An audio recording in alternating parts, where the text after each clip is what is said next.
Hello friends, स्वागत है आपका हमारा यूट्यूब चैनल पे। तो आज हम लोग देखेंगे निप्पॉन इंडिया का एक एसआईपी फंड।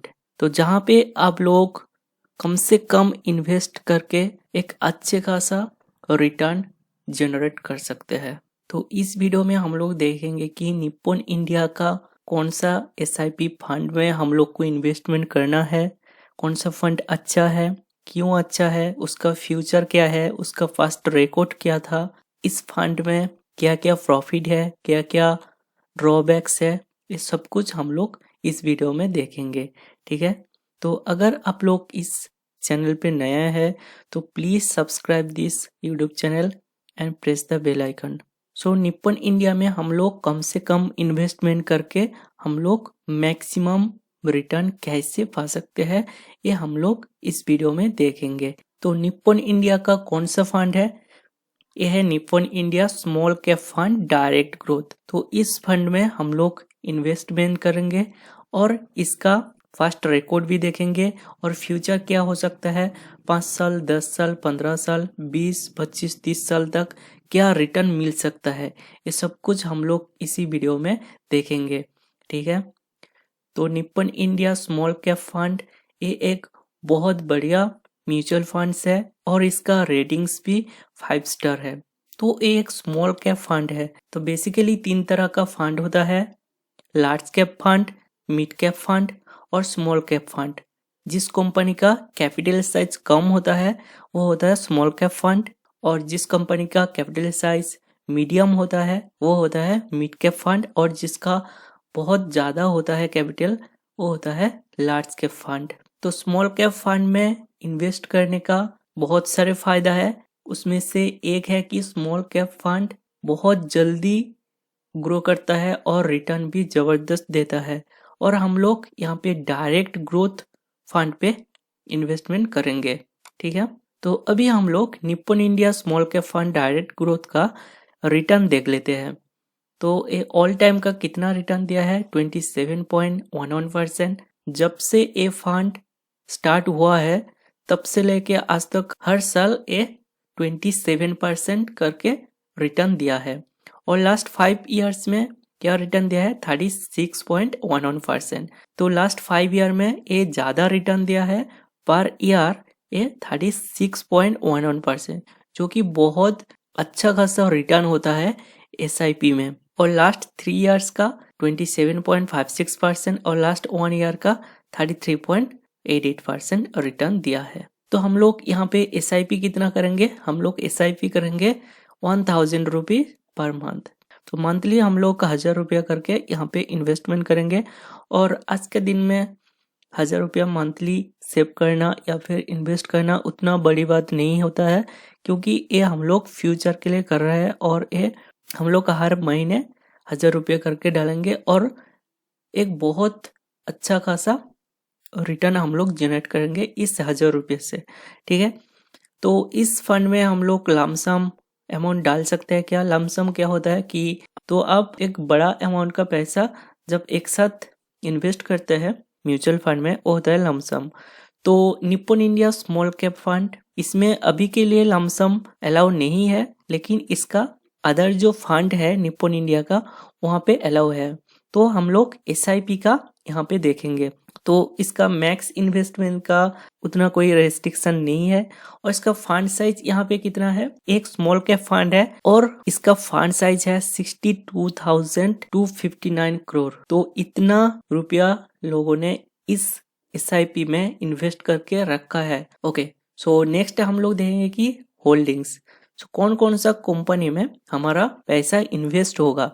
ये जो एसआईपी है Nippon India small cap fund, ये म्यूचुअल फंड कौन कौन सा कंपनी में इन्वेस्ट करता है, तो वो हम लोग यहाँ पे देखेंगे कि टॉप कौन कौन सा होल्डिंग्स है इसके। तो फर्स्ट क्या है, multi community exchange, MCX.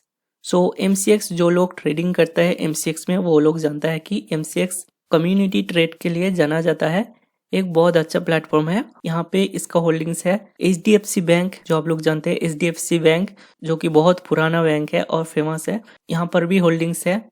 Next है ट्यूब इन्वेस्टमेंट ऑफ इंडिया, यहाँ पर भी इन्वेस्टमेंट है। अपर इंडस्ट्रीज में भी होल्डिंग्स है। SBI, state bank of India में है, वोल्टास में है, एशियन पेंट्स, अजंता। तो ऐसे बहुत सारी और भी है जहाँ पर इसका होल्डिंग्स है। मैं यहाँ पे कुछ टॉप होल्डिंग्स के बारे में यहाँ पे आप लोगों को दिखाया हूँ। ठीक है, तो नेक्स्ट हम लोग देख लेते हैं कि रिटर्न कैलकुलेशन। तो हम लोग हर महीने 1000 रुपये करके SIP करेंगे और रिटर्न क्या होगा, रिटर्न होगा 27%, जो कि इसका एवरेज रिटर्न है, ऑल टाइम रिटर्न है। मतलब हर साल ये 27% करके आपको देगा ही देगा। ठीक है, तो ये फर्स्ट रिकॉर्ड के हिसाब से हम लोग फ्यूचर का यहाँ पे कैलकुलेशन करेंगे। तो नेक्स्ट 5 इयर्स में हम लोग क्या करेंगे, 1000 रुपये करके पर मंथ इन्वेस्ट करेंगे और हमारा इन्वेस्टमेंट अमाउंट क्या होगा, 60,000 होगा और एस्टिमेटेड रिटर्न क्या होगा, 67,000 और हमारा टोटल जो वैल्यू हो जाएगा वो हो जाएगा 1,27,000। तो यहाँ पे बहुत कम लग रहा है आप लोगों को कि 5 साल के लिए 60,000 और 1,27,000, ये तो बहुत ही कम लग रहा है।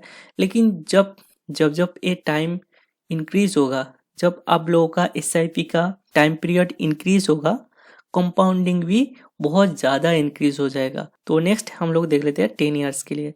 सो 10 इयर्स के लिए इन्वेस्टमेंट अमाउंट क्या होगा आपका 1,20,000 और एस्टिमेटेड रिटर्न होगा 4,90,000 और आपका टोटल वैल्यू कितना हो जाएगा, 6,10,000 हो जाएगा।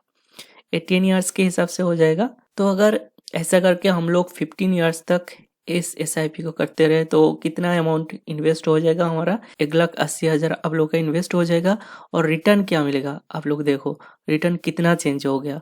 1,80,000 आप लोग इन्वेस्ट किया और यहाँ पे आप लोग का रिटर्न क्या मिल रहा है, 22,68,000 और आप लोग का टोटल हो जाएगा 24,48,000। तो आप लोग यहाँ पे देख सकते हो कि कंपाउंडिंग में ये जो टाइम पीरियड है कितना इम्पोर्टेंट है। जितना टाइम आप इन्वेस्टेड रहेंगे, कंसिस्टेंट रहेंगे, तो आप लोगों का रिटर्न भी उतना ज़्यादा बढ़ेगा। तो यहाँ पे देखो नेक्स्ट 20 इयर्स का देख लेते हैं। आप लोगों का टोटल इन्वेस्टमेंट अमाउंट होगा 2,24,000 और आप लोगों का एस्टिमेटेड रिटर्न क्या हो जाएगा, 91 लाख हो जाएगा। सिर्फ 1000 रुपया इन्वेस्ट करके मंथली आप लोग का एस्टिमेटेड रिटर्न हो जाएगा 91,91,000 और आप लोग का टोटल वैल्यू आ जाएगा 94,31,000। अगर हम लोग ऐसे करके 25 इयर्स तक इन्वेस्टेड रहे तो हम लोग का इन्वेस्टेड अमाउंट रहेगा 3 लाख और हम लोग का एस्टिमेटेड रिटर्न यहाँ पे लाख में नहीं करोड़ों में हो जाएगा। तो यहाँ पे देख सकते हो कि 20 इयर्स में था 91 लाख और नेक्स्ट 5 इयर्स हम लोग ऐसा इन्वेस्टेड रहे तो यहाँ पे रिटर्न देख सकते हो कि कितना हो जाएगा, बहुत ज़्यादा बढ़ जाएगा। ये है कंपाउंडिंग का मैजिक।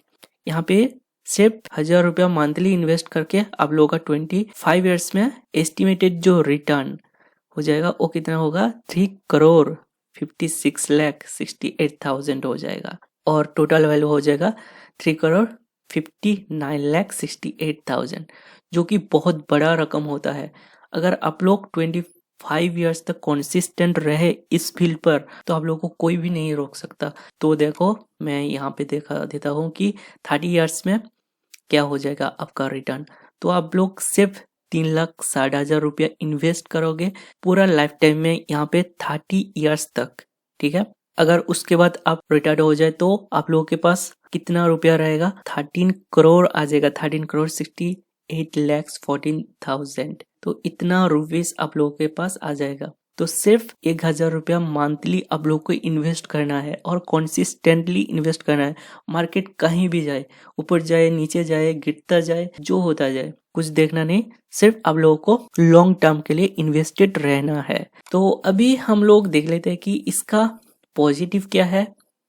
तो यहाँ पे देख सकते हो कि एक्सपेंस रेशियो 0.68% है। तो एक्सपेंस रेशियो क्या होता है, जब भी आप लोग SIP में इन्वेस्ट करते हो तो आप लोगों का जो पैसा है वो कहाँ पे इन्वेस्टेड रहेगा, किस सेक्टर में ज्यादा पैसा आप लोगों को बना के देगा, वो पीछे में कुछ लोग रहते हैं जो इन सब चीज को मैनेज करते हैं। उन लोग को बोलते हैं फंड मैनेजर।